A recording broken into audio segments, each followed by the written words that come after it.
إن الحمد لله الذي نحمده ونستعينه ونستغفره ونؤمن به ونتوكل عليه ونعوذ بالله من شرور أنفسنا ومن سيئات أعمالنا من يهده الله فلا مضل له ومن يضلله فلا هادي له ونشهد أن لا إله إلا الله وحده لا شريك له ونشهد أن محمدا عبد الله ورسوله أرسله الله تعالى بالهدى ودين الحق ليظهره على الدين كله وكفى بالله شهيدا فصلى الله عليه وسلم تسليما كثيرا كثيرا أما بعد فإن أصدق الحديث كتاب الله وخير الهدي هدي محمد صلى الله عليه وسلم وإن شر الأمور محدثاتها وكل محدثة بدعة وكل بدعة ضلالة وكل ضلالة في النار.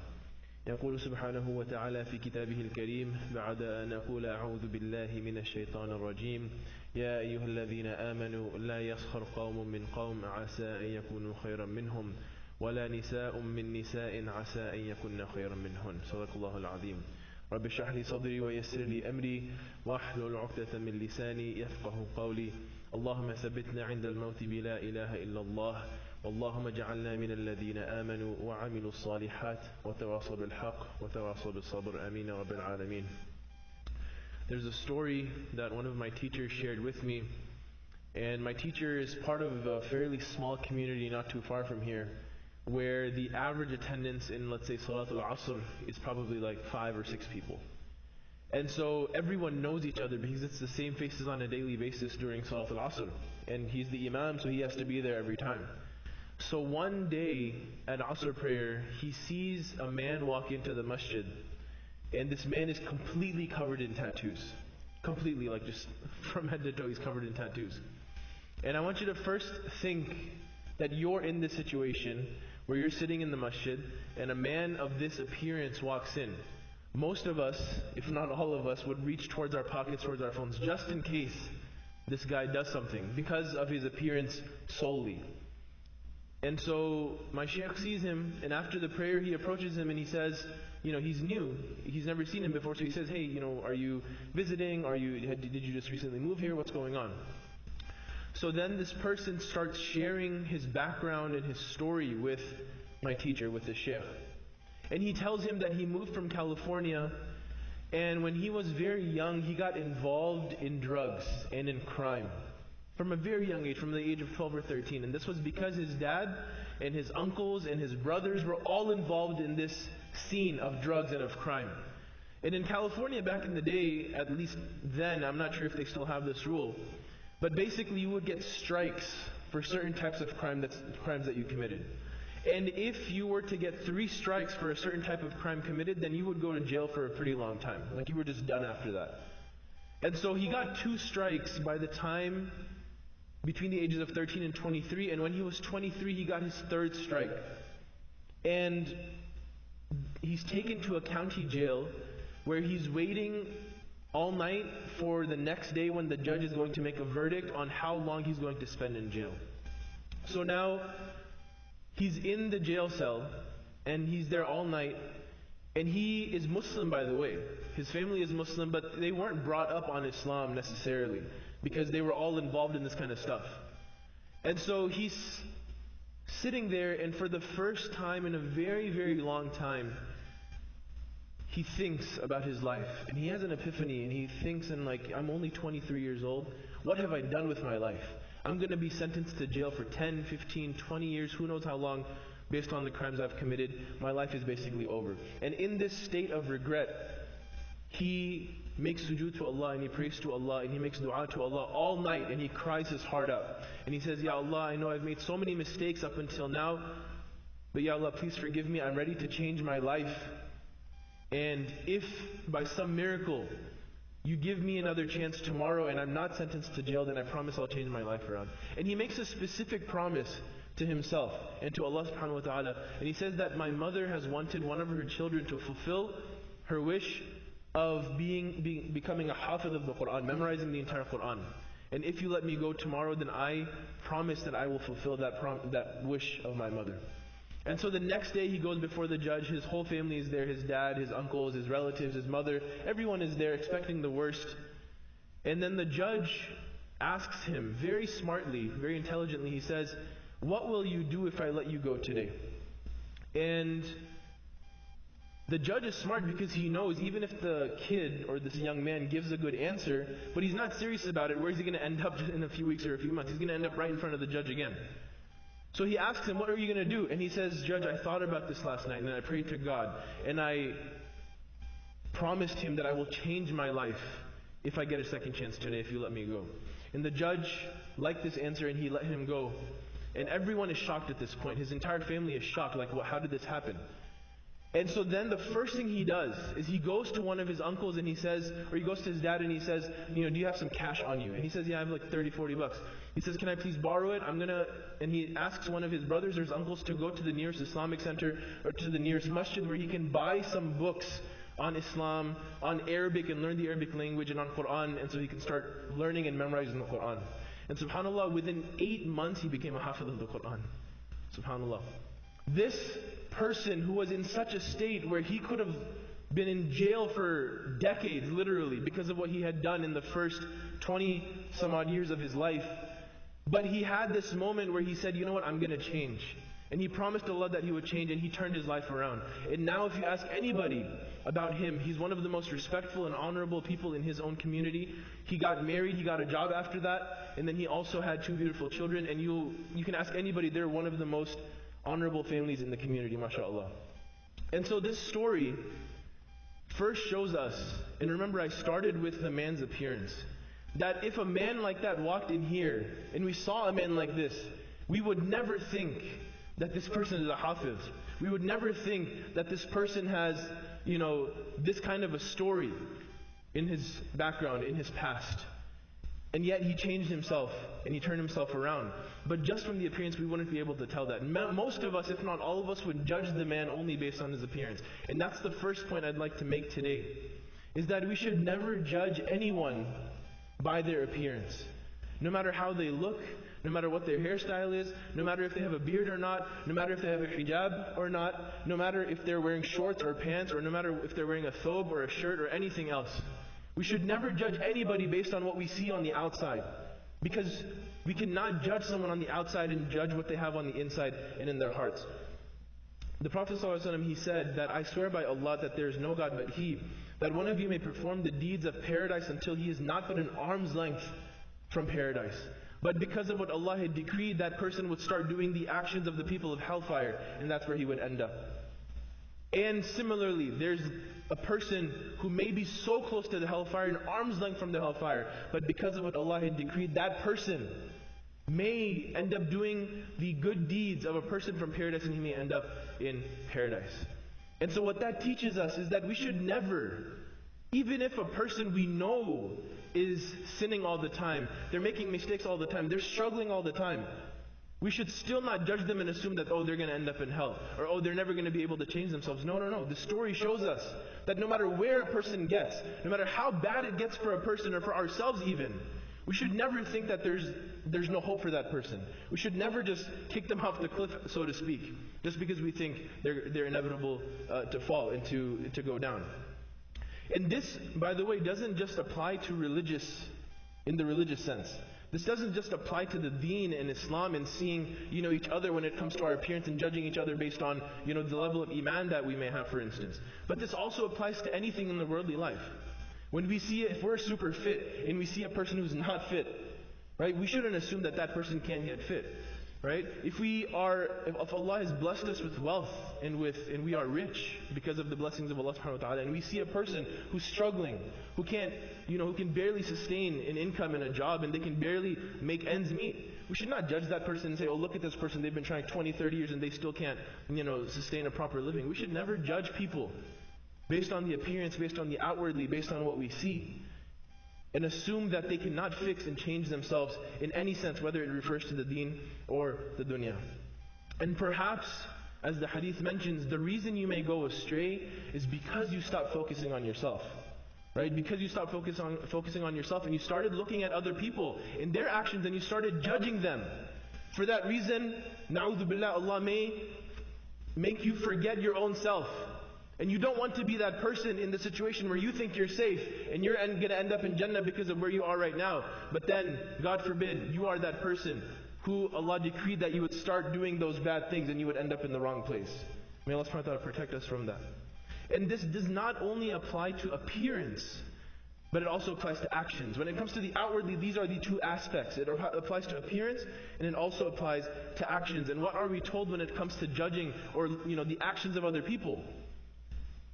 Hamdun al-Qassar, he was one of the great early Muslims. He said that if a friend amongst you errs, or then make 70 excuses for them. And if your hearts are unable to do this, then know that the shortcoming is in your own self.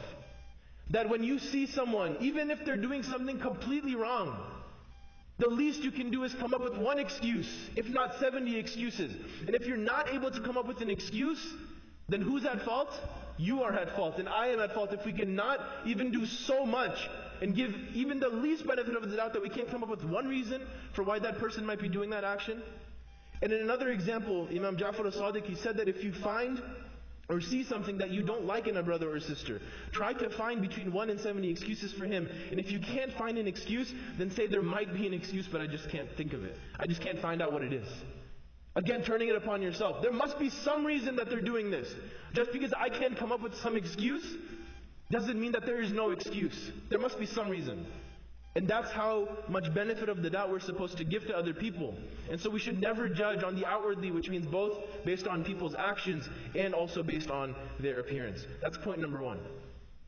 Point number 2 is that we should never judge people because we don't see the progress that they have made and that they are making currently. I'm sure you've heard of the statement when it comes to career and business, that behind every success is a lot of hard work and dedication. Right? When you see a person who's a millionaire, when you see a person who's extremely successful in their field or in their career, all you see is the person face value, and you say, MashaAllah, look at this guy. And sometimes we may even go to the extent to say, oh, this person's so lucky and fortunate that he's been given this this skill and he's been given this wealth and status, not realizing that that person went through periodic and constant 18-hour days to achieve that success. That person had sleepless nights. That person sacrificed time with family and time with friends and time for themselves to achieve that goal and to achieve that success. All you see is the person in front of you. You don't know what they put in the back to get to that point. Similarly, when you see a person struggling and you see someone who's seemingly failing, there's potentially progress. Let me give you a simple example. You see a person who's 300 pounds. They're overweight. This, again, is an example from the worldly sense. And you judge them, you're like, how can this person, not take care of himself or herself? All they have to do is eat well and exercise and this and that. And we start judging other people. Not realizing that that person who is right now 300 pounds was 350 pounds 3 months ago. You see someone who prays 3 times a day, and you're like, look at this guy, look at this person. They can't do the basic obligations of Islam, of the religion. Not realizing that that person 3 weeks ago wasn't praying at all. You see a person who owns a haram business, not realizing that that person a month ago owned 5 haram businesses and they've gotten rid of him and they're also in the process of getting rid of that last one. You see a person who is not wearing hijab properly or whatever the case is, and you don't realize they were much worse just a few weeks ago, just a few months ago. Right? People make progress. You don't see the progress that they're making. You just see the current state that they're in right now. You don't know if they're improving or not. And one of the most popular examples on this point is that of the man who killed 100 people. He first killed 99 and then he went up to the guy, to a person who didn't truly have knowledge, and he said, will Allah forgive me for my sins? And I'm sure all of us know this story, and we'll go through it quickly so we can move on to the next point. And so the person said, no, Allah's not going to forgive you. And so he killed that guy too. And just a side note, for the guy who was asked and who was told, I killed 99 people, you want to give that guy the right answer that he's looking for. That guy didn't give him the right answer for whatever reason, and he got killed too. So then he killed 100 people, and he goes up to a person who's actually knowledgeable, and he asks him, will Allah forgive me? And he said, of course. Who's standing in between you and Allah's forgiveness? And so he asked Allah to forgive him. He asked him for forgiveness, and he repented to Allah subhanahu wa ta'ala. But the person told him that you must go to the nearby town so that you can make a fresh start there. And so he is on his way, and he passes away on the way from, let's say, the bad town to the good town, so to speak. And so then the angels of mercy and the angels of punishment come down, and they're arguing, who's going to take this guy? The angels of punishment are saying, no, this guy killed so many people, he committed so many sins, we're going to take him. And the angels of mercy are saying, no, He's repented, he's on his way to change his life and to turn around. And so they said, okay, let's see which town he's closer to. The bad town which he's going from, or the town which he's going to, the good town. And Allah subhanahu wa ta'ala made the land shift in a way where he was barely closer to the good town where he was headed, and the angels of mercy took him. Why? Why for a person who committed so many sins in his life did Allah subhanahu wa ta'ala enable and allow the angels of mercy to take his soul? Because he was making progress. He was on his way to make a fresh start. He hadn't even completed that. And yet, because he was making progress, because he was focusing on himself and trying to improve himself and change his life, Allah subhanahu wa ta'ala accepted him and the angels of mercy took his soul. So that's point number 2, is that we should never judge someone because we don't see the progress that they have made and that they are making. Point number 3 is that we should never judge someone for the simple and plain fact that they may be better than you. Allah subhanahu wa ta'ala says in the Quran, and it's the ayah that I started this khutbah with, Ya ayyuhal ladhina amanu, la yaskhar qawmun min qawm, asa an yakunu khayran minhum. O you who believe, do not let an individual or a group amongst you make fun of or put down or ridicule another individual or a group. Why? Because the person or group being made fun of may actually be better than the one or the group that's making fun of them. That's the simple fact. That you don't know that the person you're judging and putting down, whether it's with your thoughts or whether it's with your actions, that person may actually be closer to Allah subhanahu wa ta'ala than you. You're judging them based on what you see. You don't know what's actually inside them. Inna akramakum indallahi atqakum, Allah subhanahu wa ta'ala says. That no doubt the most noble amongst you, the only criteria that makes any one of us better than the other in the eyes of Allah is taqwa. And the Prophet ﷺ, he says, taqwa hahuna. Taqwa is in the heart. It's something that we cannot see. We cannot see this in one another. So by default, every one of us is equal. None of us knows how much taqwa the other person has. So we should never judge someone because that person may actually be better and closer to Allah subhanahu wa ta'ala than we think and than ourselves. And Mufti Menki comments beautifully on this. He says that sometimes the reason we judge people is because what we see in front of us. He said that the good deeds that you do, that person may not do, and so you're judging that person and saying, oh, look at this person. He doesn't do this or that, the things that I do in public. But you don't know that that person goes home and does everything that you don't do at home in private. That guy wakes up for tahajjud every night. You don't see that. That guy takes care of his sick mom. He's been doing that for years. You don't see that. You don't see everything he does at home or she does at home. And because of those actions that person does in private, that person may be much, much closer to Allah subhanahu wa ta'ala than yourself. So never judge people because you don't know that they may be better than you in the eyes of Allah subhanahu wa ta'ala. Point number 4 is that don't judge people because it shows a lot about the type of person you are. This is a very short point, but it's a very important point.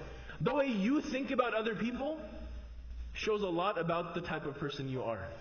And in many cases, when you see someone doing something wrong and you judge them based on it, most likely you have done the same thing they're doing or something similar, or you are doing it at the same time.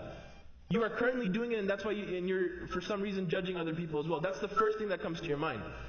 You're in an illicit relationship, you see a guy and a girl together, the first thing you're like, oh, those two are going to do something wrong.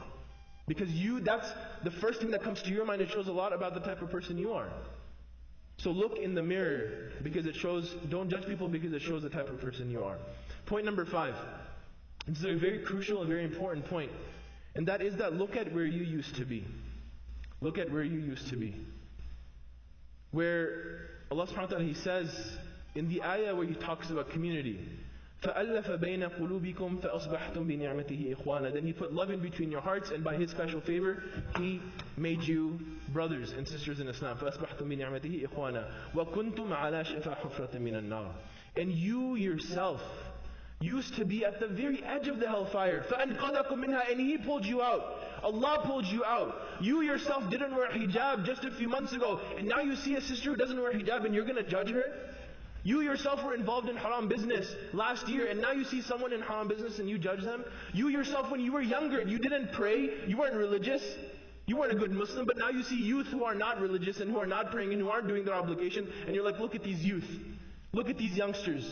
Why can't they follow the deen? Why can't they listen to the instruction they give? Why can't they just pray like we tell them to? Right? We judge people, not realizing that we were just in that same situation not so long ago. Someone's addicted to something, someone's struggling with something. And you went through the same addiction a few years ago. And instead of kicking that person off the cliff, instead of kicking that person out and saying, oh, you're hopeless, you're supposed to extend a hand. There's a reason why this is mentioned in the ayah of community. And there's a difference between a community and a cult. In a cult, when someone doesn't live up to the standard of that cult, then they're kicked out. You're not part of this cult anymore. You're out. You can't live up to the status or to the standard. But in a community, what happens is when someone's struggling, when they're not living up to that standard, you don't kick them out. Rather, you help them up. You reach out to them. Hey, it's okay. I didn't used to pray. It's fine. It's a struggle. Let me help you. Let me talk to you about how I got to praying 5 times a day. It's okay if you're addicted to pornography. It's okay if you're addicted to, you're drinking and you're in an illicit relationship. I went through those things too. Let me help you and tell you how I overcame that addiction, how I overcame that struggle, how I got through that. Help people. Reach out to people. Don't put down people. Help people and bring them up. That's what community members do for each other. So that was point number 5, is look at where you used to be. Very likely the same people that you're judging are those that are in the same situations and facing the same struggles that you once faced not so long ago. And a very short story I'll share here as we have just a few minutes left. And that's of Imam Abu Hanifa. He used to have a neighbor who was a drunkard, who would drink all the time, and he would also sing poetry and songs all the time outside of his house, like in his front yard basically. And one of the lines he used to say, the reason he was basically just fed up with life, this guy was. And that's why he used to drink and just sing. In some of his poetry, one of the specific lines he would say is, oh, they let me go to waste. As though he's so talented, he's so skilled, but no one paid attention to him. No one kind of, gave him any attention and, sought out his talents. And so he's like, oh, they let me go to waste. That's something he would say often in his poetry, in his singing. And Imam Abu Hanifa would hear this, and the man wasn't fond of Imam Abu Hanifa because Imam Abu Hanifa is a person of religion, and this guy's not at all. So they would just kind of see each other here and there. Once, what happened is a couple of days passed by, and Imam Abu Hanifa doesn't see this man. And so he asks the other community people, the community members, and he says, where'd this guy go? And they say, oh, didn't you hear? He got arrested. He got, he was doing something wrong, and they just put him in jail. So now Imam Abu Hanifa shows up to the county jail. Right? In our days it would be considered like a county jail, the local jail. And he shows up. And Imam Abu Hanifa at that time is someone who was asked to be the qadi of all of the Muslims, the entire Muslim ummah at that time. Although he didn't accept that position, but he's someone who's extremely well known. And now he's showing up for this guy, and he asks the local judge, the county judge, that, hey, I need a favor. He's like, yeah, sure, of course. Imam Abu Hanifa is asking me something, of course. What do you need? And he says, that guy who you arrested just a couple of days ago, I need you to let him out. He says, that's it? You're here for that guy? I don't know, why you would want to get this guy out, but sure, that's fine. He lets him go. And the man is shocked. The guy who was drinking and singing, he's shocked. He's like, why would you come for me? And Imam Abu Hanifa responds and he says, did we let you go to waste? SubhanAllah. He says, did we let you go to waste? And that man changed his life completely. He stopped drinking. He stopped kind of being fed up with life, and he changed his life into the right direction. Because of the care of Imam Abu Hanifa. Imam Abu Hanifa never went up to him and said, look what you're doing, this is wrong. This is haram. What are you doing? You're going to end up in hell. He didn't do that. But when the time came for him to help and reach out to him, he reached out and he changed that person's life. You have the opportunity potentially, when you see a person who's struggling, to change their life by reaching out to them and by helping them. And don't do the opposite. Don't put them down, because that could be the end. That could be the last straw. And you don't know what that person is going to do after that. You may have been the only chance they had. So recognize that when you have the opportunity and help people, especially because you may have been in that same situation not so long ago. Point number 6. Show mercy to be shown mercy. There's a very popular hadith, a very well-known hadith of the Prophet ﷺ. He says, "Irhamu man fil ard, yarhamkum man fis sama." Show mercy to those on the earth, and the one in the heavens, meaning Allah subhanahu wa ta'ala will show you mercy. And there's also a quote from the Christian tradition, "Judge not lest ye be judged, for by the standard by which ye judge, you too shall also be judged." The way you judge other people, expect Allah subhanahu wa ta'ala to judge you the same way. And if you seek justice for every single thing that other people do around you, then expect justice from Allah subhanahu wa ta'ala, and good luck with that. None of us wants justice from Allah subhanahu wa ta'ala. We all want mercy from Allah subhanahu wa ta'ala, without which none of us, not even the Prophet sallallahu alaihi wasallam himself, could enter Jannah without the mercy of Allah subhanahu wa ta'ala. And so we should be merciful to other people. And we, for that reason, we should be merciful to others so that we may expect and hope for mercy from Allah subhanahu wa ta'ala. So having said that, I'd just like to review the 6 points I've made before we conclude, inshaAllah ta'ala. Obviously the main topic has been don't judge other people, and there have been 6 primary reasons that I've mentioned. Number 1 was don't judge by the outwardly, which refers to both the appearance and the actions. Point number 2 was don't judge other people because you don't see the progress that they have made or that they are making. Point number 3 is that don't judge other people for the simple and plain fact that they may be better than you in the eyes of Allah subhanahu wa ta'ala. Point number 4 is don't judge other people because it shows a lot about the type of person you are. Point number 5 is don't judge others because look at where you used to be and how Allah helped you through those struggles, and instead of putting other people down, help them with their struggles.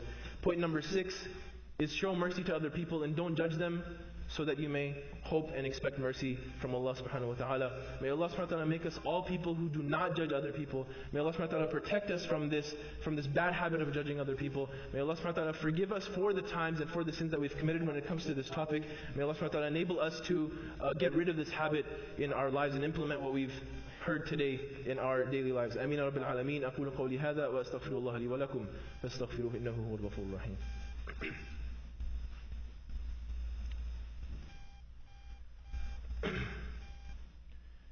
Alhamdulillah wa kafa wa salatu wa salamu ala ibadihi alladhina istafa wa ba'd. Just in this final minute, I've mentioned 6 points and how we should not judge other people. The final point I'll make in this last minute is something that we should do instead. Instead of judging other people, the only one that we should judge is ourselves. We need to stop looking at other people and their actions and what they're doing and stop judging them and only judge ourselves. There's a very well-known saying of Umar radiallahu anh. He used to say that hold yourself accountable before you are held accountable.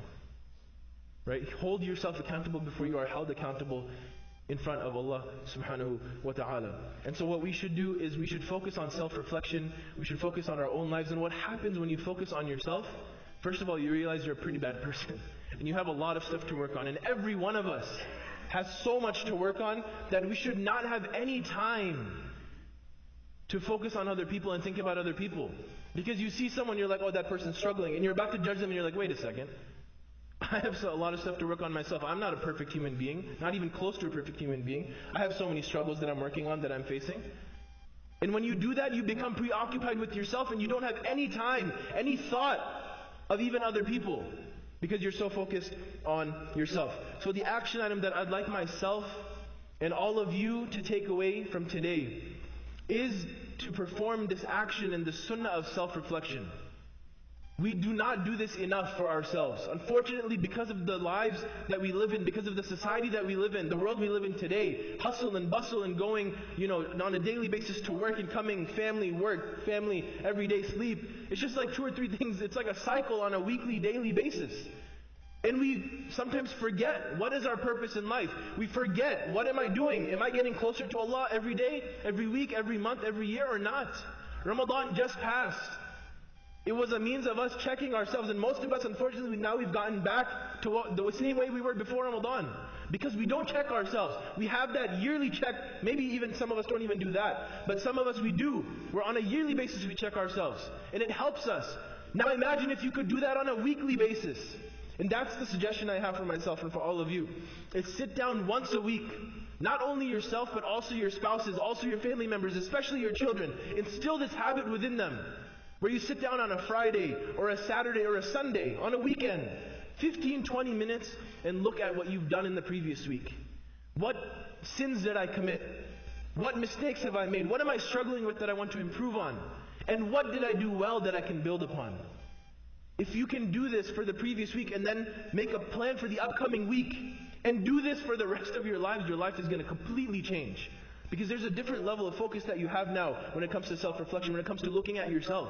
And when you're always concerned about yourself, then other people aren't even on your mind, in your radar, basically. So again, instead of judging other people, as we mentioned in the first khutbah, what we're saying now is we should judge only ourselves. May Allah subhanahu wa ta'ala instill this habit of self-reflection in our lives. May Allah subhanahu wa ta'ala instill not only this habit in ourselves, but also in our family members, especially our youngsters. May Allah subhanahu wa ta'ala enable us to reflect upon our own lives and judge ourselves and hold ourselves accountable before we are held accountable before Allah subhanahu wa ta'ala. May Allah subhanahu wa ta'ala forgive us for the sins that we've committed in the past and enable us to use this reminder to benefit ourselves and to improve ourselves moving forward in our lives. Ameen ya Rabbil Alameen. Inna Allah wa malaikatahu yusalluna ala nabi ya ayyuhalladhina amanu sallu alayhi wa sallimu taslima. Allahumma salli ala Muhammad wa ala ali Muhammad kama sallaita ala Ibrahim wa ala ali Ibrahim innaka Hamidun Majid. وبارك على محمد وعلى آل محمد كما باركت على إبراهيم وعلى آل إبراهيم في العالمين إنك حميد مجيد. عباد الله رحمكم الله اتقوا الله إن الله يأمر بالعدل والإحسان وإيتاء ذي القربى وينهى عن الفحشاء والمنكر والبغي يعظكم لعلكم تذكرون ولذكر الله أكبر والله يعلم ما تصنعون. أقم الصلاة.